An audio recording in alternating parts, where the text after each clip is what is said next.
Pemprov Maluku raih opini UETT BPK dengan 7 temuan masalah pada LHKPN. Badan Pemeriksa Keuangan atau BPK Republik Indonesia menemukan permasalahan dalam laporan kerja pemerintah daerah atau LKPD Provinsi Maluku pada tahun 2022. Auditor Utama Keuangan Negara 6 BPK Republik Indonesia Laude Nusriyadi mengungkapkan terdapat 7 temuan yang bersumber pada kelemahan sistem pengendalian intern dan kepatuhan terhadap ketentuan peraturan perundang-undangan dalam penyusunan laporan keuangan tahun 2022 dan pengelolaan keuangan daerah. Yang pertama yakni salah klarifikasi penganggaran belanja modal pada 4 SKPD dan juga pengelolaan dana bantuan operasional sekolah yang belum memadai.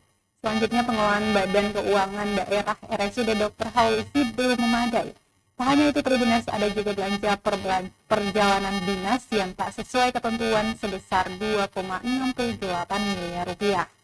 Pemerintah Provinsi Maluku juga melakukan kelebihan pembayaran sebesar 1,37 miliar rupiah.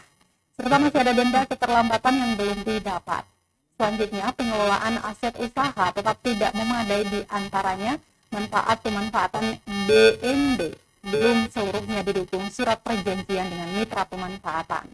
Serta yang terakhir dari sisi DPRD Provinsi Maluku yang belum melengkapi dokumen pertanggungjawaban anggaran belanja barang dan jasa saat reses dengan nilai 1,86 miliar rupiah. Nusriyadi mengungkapkan harus ditindaklanjuti dengan rekomendasi yang diberikan BPK Republik Indonesia. Rekomendasi itu lanjutnya harus ditindaklanjuti paling lambat 60 hari setelah LHKPD diterima oleh pemerintah Provinsi Maluku. Dan badan perwakilan dan BPK perwakilan Provinsi Maluku dengan pemerintah daerah perlu terus kita tingkatkan kinerja dapat berkumpul di tempat ini. Terima kasih sudah nonton. Jangan lupa like, subscribe, dan share ya.